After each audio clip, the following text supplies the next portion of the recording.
Shalom a todos, Mara Ribeiro. Hoje eu quero tratar sobre o livro do Apocalipse e um pouco lamentar o quanto que, principalmente a categoria dos evangélicos, que é o que mais carece de interpretação bíblica, fica sempre na superficialidade das escrituras, sempre no modo simples na escritura. E um pouco também lamentar essa interpretação tão barata e tão fraca. A gente sabe que um rabino, para ele se tornar rabino, ele tem que estudar, muito a Tanakh, muito a Torá. Também o catolicismo traz anos de seminário para os padres, mas infelizmente, ao contrário desses bons exemplos, a igreja evangélica ela abre portas clandestinas e até legais. O Brasil é um dos grandes campeões em abrir igreja, e qualquer um pode ser um pastor, e isso é muito triste. Então eu quero tratar aqui a simbologia bíblica e trazer uma reflexão sobre esse livro maravilhoso. A gente sabe que Lutero, ele lutou para que Apocalipse, Tiago, Hebreus não entrasse no cânon. Mas referente a este livro, hoje, como fruto da interpretação tão barata e superficial que nós, enquanto igreja protestante, fazemos, se for para ter toda essa visão infantil, essa visão atrofiada, prematura das escrituras, melhor seria de fato que ele não tivesse entrado no cânon, porque é uma visão muito baixa e muito infantil da palavra de Deus. Quando a gente fala em Apocalipse, o que o senso comum e o que a crentice popular traz em mente é que o livro fala de simbologia no que tange a cordeiro e a dragão. Eles acreditam que vir como ladrão também é uma figura de linguagem, porque Cristo não vai vir assaltando as pessoas aí com revólver, um capuz, dá licença, passa o relógio para cá. Então eles entendem que esse vir como um ladrão é uma figura de linguagem. E o sangue que nos lava, o senso comum, a cristandade protestante entende que o sangue que nos lava, também não estamos aí se lavando em sangue literal, Mas assim, fora disso, nada. Para você conseguir algo a mais do que isso, porque a gente só associa ao cordeiro, ao dragão, o vinho como ladrão e o sangue. Só. Apocalipse a gente associa a figura de linguagem somente a esses campos. E olha só, João, ele vai ter uma visão no céu de um filho, que vai nascer de uma mulher, e a maioria consegue entender que esse filho é Jesus. Que o dragão, a maioria consegue entender que é uma figura de linguagem se referindo a Satanás. Já é uma boa coisa? Já é alguma coisa, A mulher, muito católico, representa essa mulher aqui como Maria. Protestantes aqui falam que é Israel, é a igreja. Mas consegue entender que existe ali uma simbologia. E que este filho, este dragão e esta mulher são simbólicos. O filho é simbólico, eles conseguem entender. O dragão é simbólico, eles conseguem entender. A mulher é um símbolo, atribuindo a uma ou a outra coisa, eles conseguem entender que é um símbolo. Mas quando se trata da cidade que João vê, não, a cidade é literal. Ora, mas se o filho é um símbolo, se o dragão é um símbolo, se a mulher é um símbolo, por que a cidade é literal? Não, a cidade é literal. Então você imagina o pai Yahvé fazendo o casamento do seu filho. Jesus de Nazaré, meu filho, nascido na Galileia, no ano tal. Aceita aqui a sua esposa com tantos metros de comprimento e largura, casando com uma cidade literal. Você imagina isso? Aí Jesus vai olhar para aquela cidade com tantas portas. Eu aceito casar com essa coisa aí. E a coisa vai falar o que para ele? Porque nem fala, a cidade não fala. Então assim, essa cidade aqui também é uma figura de linguagem, não é literal. Se Cristo Jesus vai casar com uma cidade, pode um casamento desse? Olha só o que o apóstolo dos gentios vai falar para nós, gentios. Olha só o que o nosso doutor, embaixador, o que o nosso ministro, o que o nosso apóstolo vai dizer para nós, E ele vai dizer com choro, ele fala: rogo-vos pela compaixão que vocês têm em Deus. O quê? Que vocês apresentem o vosso culto de maneira racional. É pelas faculdades mentais a fé. Tem que passar pelas coordenadas da razão. Cristo Jesus pode se casar com uma cidade literal? Não! Essa cidade também está dentro de um contexto todo simbólico. Olha só, Mara, o que é que tem em Apocalipse de literal, então? O que tem de literal em Apocalipse? A ilha, o João e os livros, as cartas que ele escreveu para as igrejas da Ásia. E o resto é uma visão. O que tem de literal? É só isso, ó. A ilha, João e os livros. Isto é literal. E o resto? O resto, não. O resto se trata de uma visão. Por isso que Apocalipse fala que é revelação. É a revelação de Jesus Cristo para João. O que é isso? É uma visão. Não é literal. É uma visão. Mara, mas nem Cristo ali é literal. Nem Cristo. Sabe por quê? Olha só, quando Cristo se apresenta para João, ele vai dizer bem assim.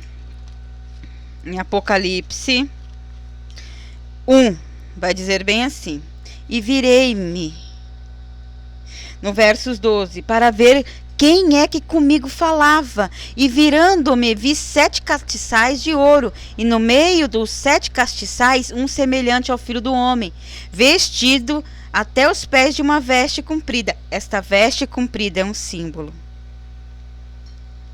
Pelo peito um cinto de ouro. E isto é um símbolo. Jesus Cristo não se veste assim, literalmente. Isto é uma referência de poder, de reinado, de soberania. Essas vestes compridas significa justiça, significa santidade, traz uma simbologia. Cristo não se veste assim. A sua cabeça os seus cabelos eram brancos como a branca lã. Faz referência a seus inúmeros anos de vida, incontáveis, infindáveis, bilhões de anos. Quer dizer, essa referência de cabelo branco, quer dizer, ele é velho, ele é muito, muito antigo. Não quer dizer que ele tenha esse cabelo, de fato, como uma lã. O cabelo dele não é como uma lã. Faz referência à idade dele, que é uma idade sem fim. Entendeu? Os olhos como chama de fogo, quer dizer, ele tem a vingança, ele tem a justiça. Entendeu?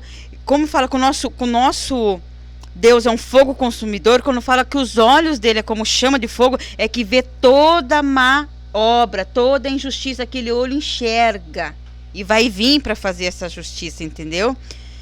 Quando fala que os seus pés são semelhantes a latão reluzente, quer dizer, eu te purifiquei como a prata, proveite na fornalha da aflição. Quer dizer, é uma referência a uma purificação, como se tivesse sido refinado numa fornalha. O próprio texto fala. E a sua voz como a voz de muitas águas. Por quê? Porque muitas águas também tem uma representação bíblica. E ele, na sua destra, tinha 7 estrelas. Ele tem 7 estrelas literalmente na testa? Não, porque a própria exegese do texto vai falar que as 7 estrelas que viste na minha destra, as estrelas são os anjos das 7 igrejas. E os 7 castiçais que viste são as igrejas. Então, assim, é toda uma representação. Aqui, ó, da sua boca saiu uma aguda espada de 2 fios. Cristo tem na boca uma espada, literalmente? Literalmente? Não. Cristo, ele é assim como ele se apresentou? Não, porque não tem no lugar da língua uma espada. Quando fala disso, está falando que na referência que a palavra dele é a espada de 2 gumes, que penetra, que sonda. Aí ele fala bem assim: cuideis que eu vim julgar o mundo. Não vim julgar o mundo, eu não vim condenar, antes salvar, porque já tem quem condene vocês, a palavra que eu tenho falado. Então é essa a espada que sai da boca de Jesus. O quê? A palavra que ele proferiu. Então tudo isso daqui é uma simbologia, não é literal. Mara, é real? É real. Ele tem mesmo uma espada na boca, mas não é literal, é a palavra, é uma referência a algo.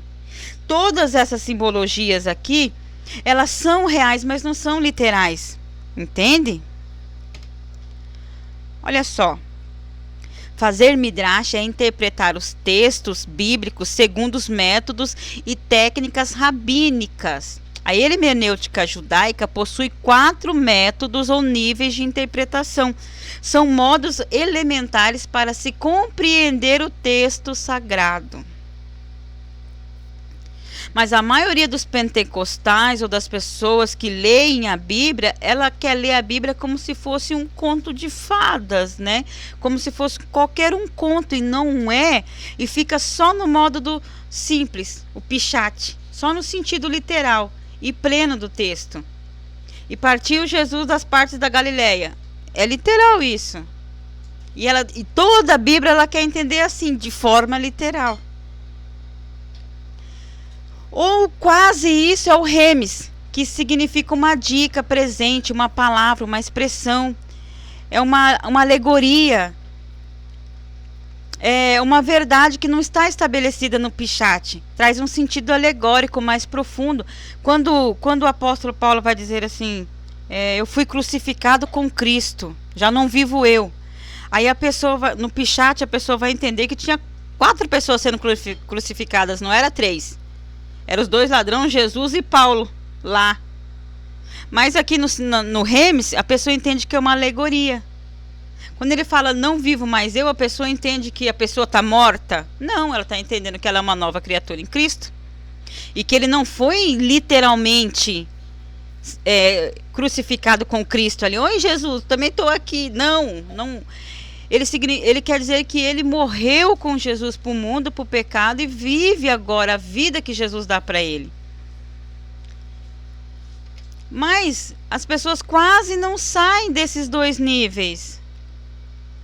Ficam só no pichate, que é o modo simples, literal de tudo, ou no remes, quando Jesus diz assim, quem não comer da minha carne e não beber do meu sangue, a pessoa consegue entender que não está falando da carne e não está falando do sangue.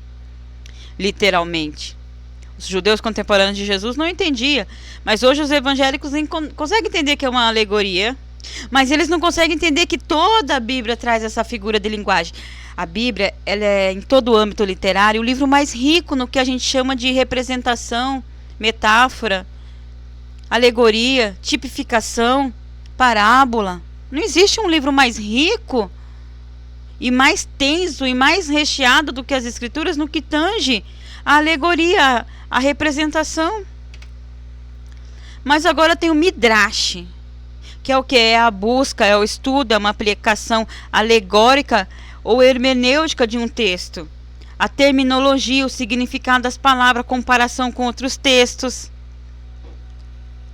É igual quando o Senhor Jesus vai falar assim, em 3 dias vou derrubar esse templo, em 3 dias eu levanto, a pessoa consegue entender que está falando do templo do corpo, porque ele vai casar com outras passagens. Ele vai casar com o que o apóstolo Paulo disse, que se o nosso tabernáculo se desfizer. Então ela vai fazer uma busca, a pessoa vai fazer uma busca na palavra no que tange a tabernáculo, casa, edifício. Por isso que o Senhor Jesus disse, vou preparar-vos morada. O que é morada? Ele vai caçar na Bíblia. O que é casa? Vai caçar nas Escrituras. E tu serás salvo, tu e a tua casa, como disse Paulo para o carcereiro. É o que? Tu e a tua carne. Então, no modo Midrash, vai fazer uma busca. Quando o Senhor fala assim acerca dele, quando ele abre os livros, lá em Apocalipse 5, que João chorava porque não tinha gente digna para... Ninguém era digno de abrir o livro, daí vai falar as referências de Cristo. E disse-me um dos anciãos, não chore, eis aqui o leão da tribo de Judá, a raiz de Jessé. Aí por que chama Jesus de leão? Então no modo Midrash ele vai procurar lá em 49. Lá em 49 do Gênesis, Jacó chama os seus filhos e vai fazer a profecia no que tange as coisas futuras, e vai falar assim para Judá, Judá é leãozinho, vai catar a presa como leão, Judá deita-se como leão. Aí aqui ele fala, por isso que ele vai falar, porque ele é o leão profetizado por Jacó da tribo de Judá. Quem este? É o cumprimento daquela profecia lá. Então o Midrash, ele vai procurar na própria escritura o símbolo de coisas que ele não consegue entender. Por que um leão está fazendo aqui literalmente? Então ele vai procurar um símbolo. Quando fala assim acerca de Ismael, a mão dele vai ser contra todos e todos vai ser contra a mão dele, quer dizer, a mão dele lutando contra todo mundo. Não, ele consegue entender que vai ser um guerreiro extremamente selvagem, afoito, valente e que não ia temer o exército inimigo. Então esse midrash das palavras difíceis, da palavra que não cabe na nossa compreensão, como leão, como parece coisas literais, mas não são, ele vai procurar estas palavras em outros textos. Aí tem um modo, o sod, que é o último, que é o segredo, que é o escondido. Então, assim, como fala assim em Apocalipse, que as estrelas do céu cairão. Aí, no modo simples, do Pichat, que é o primeiro nível, que é o superficial, que é o modo menino, que é o modo infantil de ler a Bíblia, eles vão entender que é literalmente as estrelas caindo do céu na terra, mas uma estrela é maior que a terra, como que pode? Por que Deus ia danificar a sua criação? Então não cabe isso na compreensão, foge da razão do que o apóstolo Paulo disse. Então não é literal. Então essas estrelas fala Daniel, que os justos iam resplandecer como estrelas. Que o Salomão vai falar que nós somos como estrelas, alcançando a nossa perfeição de luz em luz. Então, assim, muitas referências faz sobre estrela, que alguns vai dizer que, olha, estrela foi tal grupo, estrela foi tal grupo. Eu já não ouso dizer que seja este grupo ou aquele grupo no passado, mas eu consigo entender que ali tem um significado que não é literal. O que para mim é especulação, ou também vai exigir de mim muita fé, eu não posso dar esse passo afirmador, porque isso é coisa de religioso, né? Eu quero me basear de fato no que as escrituras me diz. E o que as escrituras me diz é que estrelas não são literais. Então tem esses 4 níveis de interpretação judaica. E o que a gente chama de exegese e hermenêutica também cabe aqui nesses 4 níveis de interpretação. Mas assim, Mara, o que tem de literal lá? É como eu falei, João, a ilha e as cartas. E os demais? As demais coisas são símbolo. As 7 taças, o vinho que esta mulher bebe não é literal. Nem as taças são literais. Ser levado em espírito é uma figura de linguagem também. Ele teve uma visão, ele não saiu do corpo. Né? A mulher também é uma representação, não é de fato uma mulher, porque mulher biblicamente significa igreja, esposa de Yahvé, esposa de Cristo, não é uma mulher literal. A besta que traz ela, as 7 cabeças, os 10 chifres, tudo isso é uma figura de linguagem. O cálice cheio de abominação, o que é essa abominação? Este cálice, embriagada pelo sangue dos santos, ela não bebeu sangue nenhum. Foi ela que matou os santos de Deus. Então é uma figura de linguagem. Os novos céus e a nova terra também é uma figura de linguagem. A nova Jerusalém é uma figura de linguagem. Os 1000 anos é uma figura de linguagem. Coroa, você não vai receber uma coroa e vai ficar equilibrando ela na cabeça. E se você fez boas obras e teve o amor e o bem, a coroa vai ser mais pesada, vai ter mais pedra. Não é isso que a palavra fala. A palavra não fala isso. Ser coroado é ser reconhecido, ser honrado. Quando Deus fala, dar-te-ei a coroa, não é uma coroa literal. Os 144 mil também não. 12 vezes 12 vai dar esse número. É a multiplicação do povo de Deus, não é literal. Sua virgindade, por que não é literal? Porque esse que muitos falam que são judeus, puro, não se contaminou com mulheres, são virgens. Porque a mulher aqui não é literal. Como que esses judeus aqui vão ser literal? E essa sua virgindade, Deus não deu sexo para os seres humanos? Quem deu foi o capeta? Então, a virgindade deles é não se contaminar com uma promiscuidade das igrejas, com a apostasia, a prostituição da igreja é apostasia. Então uma mulher prostituta é uma igreja apostada, uma igreja infiel, e esses judeus aqui, esses homens, eles não se contaminaram com esta igreja infiel que é a mulher, e a sua virgindade é que eles permaneceram puros diante dessa Babilônia muito grande. Então a sua virgindade não é literal, essa mulher também não, e esses 144 mil também não. As duas testemunhas, que tanto tem especulação, não são literais. O Senhor Jesus disse que Elias, segundo a Tanakh, viria primeiro antes do dia do Senhor. Quando ele anunciou que era João Batista, o povo falou: nossa, a gente entende agora que é João. Não era nada do que eles tinham em mente. Então essas duas testemunhas, as pessoas esperam: Enoque, Elias, ninguém vai voltar para fazer uma segunda temporada da sua missão. Elias foi levado diante de Deus de uma forma extraordinária, porque ele no seu ânimo pediu a morte, seu pedido foi atendido, a sua missão foi terminada ali.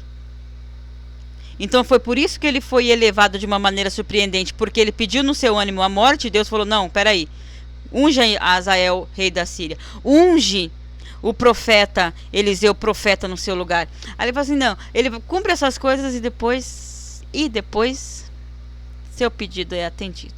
Então essas testemunhas não são literais. O vinho em nuvem também significa juízo, não é literal. Assim também como os reis e sacerdotes literalmente não são literais, são funções. Se trata de funções. As colunas no templo. Fartei coluna no templo do meu Deus. Você imagina que castigo você ser transformado num poste? Essa coluna não é literal. Ninguém vai ser transformado num poste para amparar toda uma construção em cima. Então parece mais Atlas amaldiçoado por Zeus. Não é isso. A palavra de Deus não ensina isso. Quando se fala em coluna, por isso que Tiago, Pedro e João eram considerados a coluna do templo. Mas que templo? É a igreja. Essa Nova Jerusalém é a igreja. Essas colunas são pessoas que estão de frente, são pessoas que estão avançando, são pessoas que estão levando o reino, são pessoas que batalham pela palavra da verdade, não são colunas literais. Os 7 castiçais, aqui fala o que é os 7 castiçais, que são as 7 igrejas. A praça da cidade, que a cidade tinha uma praça. As estrelas, já falei das estrelas, né? A cidade com 12 portas, que são os 12 fundamentos. É porta literal? Não. E a cidade? Também não, porque essa porta não é literal, a cidade também não é. E Jesus Cristo não pode casar com uma cidade. Então essa cidade é a noiva do Cordeiro, essa cidade é a igreja. O sol é negro, a lua em sangue, a lua vai ficar sangrando? Não é literal. Por isso que Deus, quando vai falar para José acerca do que iria acontecer futuramente, ele vai trazer uma figura de linguagem no sonho de José e vai dizer: eis que sonhei um sonho. Eis que o sol, a lua e 11 estrelas se inclinavam a mim. O que representa a lua? O que representa o sol? O que representa a estrela? Cadê a estrela? O que representa? Ele não falou a interpretação para o pai dele e para os irmãos dele. Mas aquele povo, aquele que conhecia Deus, que tinha intimidade com Deus, sabia que estrela significa poder, significa pessoas justas, significa pessoas com relacionamento com Deus, significa santos, significam eleitos.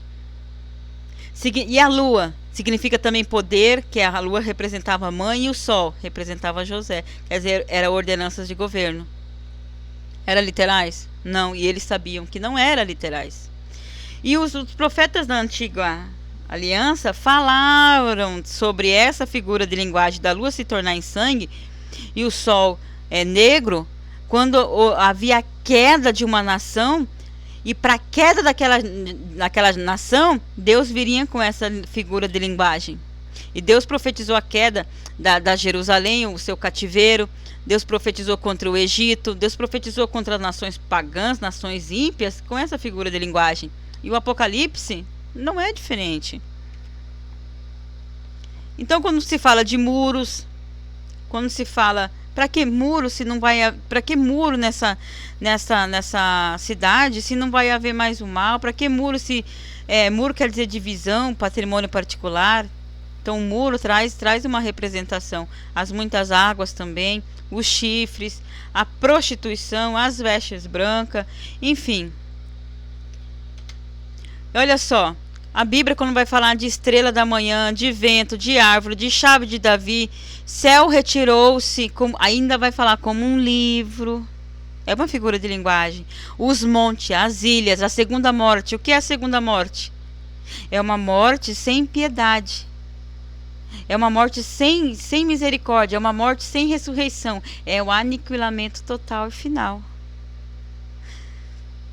Por isso que o Senhor Jesus fala assim, sobre esses não terá poder a segunda morte. Por quê? Porque agora estes vão ter a vida eterna, vão viver eternamente. E os que ganharem o desprezo da segunda morte, separados de Deus de uma forma definitiva. E o que é o lago de fogo? É a segunda morte. É a aniquilação total, definitiva, sem chance de retornar à vida. A árvore da vida também é uma figura de linguagem. O trono de Satanás, a espada aguda que sai da boca de Cristo, já falei sobre isso, a pedra branca, a vara de ferro, as 7 lâmpadas de fogo, que são 7 espíritos, os 4 animais. Aqui a gente precisa ler o texto. Primeiramente, o texto. Por quê? Porque a Bíblia é dividida em capítulos, em versículos, foi feita para nossa melhor compreensão. Claro, foi feito para ajudar, mas isso é coisa de Ocidente. E é moderno também, relativamente. Então o judeu, quando ele vai ler a Bíblia, ele não lê um verso, porque lá não tem essa fragmentação. Ele lê todo o conjunto. Então quando a gente vai falar sobre 4 animais, a gente tem que ler todo o conjunto, todo o texto, todo o seu contexto também. Mas primeiramente todo o texto. Porque normalmente o mistério está posto ali, para depois a gente ir para o contexto se a gente não entendeu. Aí quando fala da raiz do tronco de Jessé, quer dizer, ele é uma raiz, Jesus Cristo é uma raiz. Não, é uma figura de linguagem. O leão da tribo de Judá, como falei que era a profecia lá atrás, os 7 olhos, que são 7 espíritos, as 7 pontas, que é o poder de Cristo total, salvas de ouro, de incenso, quer dizer, as orações, o colírio, quando eu falo, aconselho-te que compras de mim colírio, é colírio literal, para que vejas, e vestes para que cubra a tua nudez. Essas vestes é andar vestido literal? Não. Eis que estou à porta e bato. Que Jesus está batendo em alguma porta? Está, mas não é uma porta literal, e esse bater também não é um bater literal. Se assentar com Cristo no trono, quer dizer, Jesus senta e bilhões de pessoas, tudo sentado no colo dele. A gente não pode entender a Bíblia assim a ferro e fogo. Os 24 anciãos, os 24 tronos. Então, assim, a Bíblia, quando a gente fala em Apocalipse, a gente precisa entender essas 2 regras principais. Fugiu da razão? Você não consegue prestar um culto racional diante deste livro? Então você tem que procurar a simbologia. Primeiramente, você tem que entender que se trata de uma visão. Se se trata de uma visão, é uma simbologia, é uma representação. Quando fala assim dos mártires, aqui vai falar das almas, os 24 anciãos, e quando foi aberto, né, os selos, vai ver 24 tronos, 24 anciãos, daí eu vi as almas debaixo. É que aqui não deu pra... ficou muito aqui embaixo. E vi as almas debaixo do altar de Deus clamando. Quer dizer, os tronos não é literal, porque é só referência a poder. Os 24 anciãos também não é literal. Ah, mas as almas é. Então, dentro do mesmo contexto, o trono não é. Os anciãos não... Ah, mas as almas são? Não. As almas não são da mesma forma que o trono não é, que os anciãos não é, que a Jerusalém não é, que as portas não são. Dentro de todo desse contexto, a gente tem que ver que o livro do Apocalipse é uma representação. Até mesmo os mártires na glória e a visão, que vai tratar, não é literal. Não vai haver uma multidão em fila indiana ou não com palmas na mão, é uma representação. E essas vestes também é uma representação. E esse cântico também. Então tudo isso ali é uma representação. É uma representação da vitória, do triunfo, da eliminação do mal, mas isso de fato, literalmente, essa fila ou essa grande multidão nessa celebração não vai acontecer. É só uma representação da grande vitória, e amém por isso. Então, assim, quando a gente vai trazer o livro do Apocalipse para o estudo, a gente tem que entender primordialmente isso. Se trata de uma visão, fugiu da razão, fugiu das faculdades do raciocínio, né, da mente. Então você tem que procurar o que significa estrela da manhã, o que significa árvore, o que significa chave de Davi, o que significa o céu retirou-se. É literal? O céu vai sumir para algum... Não. Deus está irado com a natureza? Não. Tem que entender.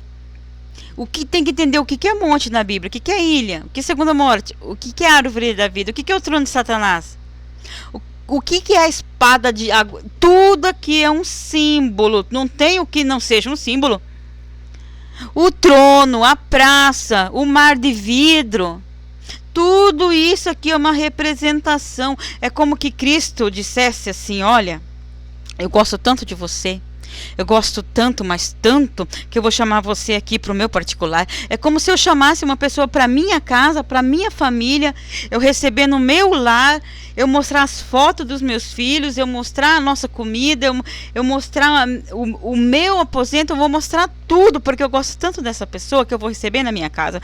Então Jesus, ele também vai fazer o mesmo, gosta tanto, tanto, tanto que vai receber na sua casa. Quando ele recebe na sua casa, ele tem essa arma particular. É o que? A tipologia. Desde as primeiras relações de Yahvé com o homem, de Jesus Cristo com o homem, desde as primeiras relações, ele usa dessa arma didática, o que? A tipologia.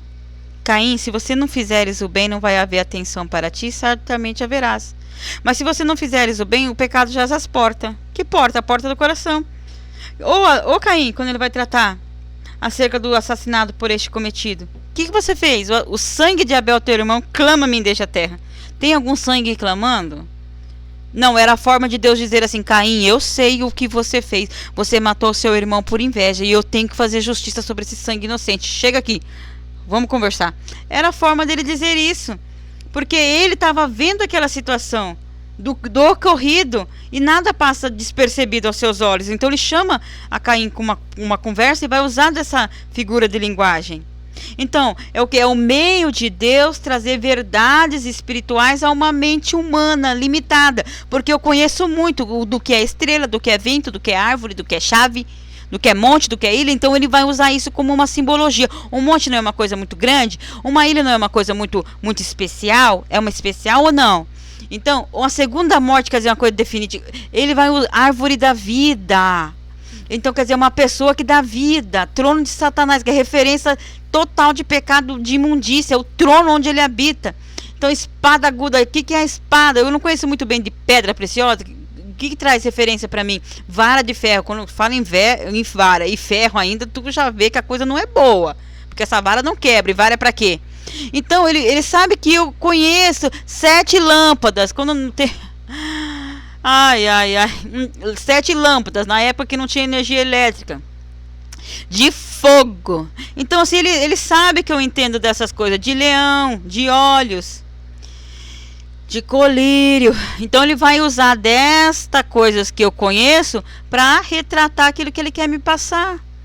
Ele vai usar de uma simbologia para falar comigo que sou apequenada, limitada, né, uma mente, né, pequena. Então ele vai usar da representação para falar comigo das suas verdades espirituais, para ter um relacionamento comigo. Amém? Então não troque o literal pelo simbólico e não troque o simbólico pelo literal. Amém? Shalom a todos, não saia daí, eu já volto.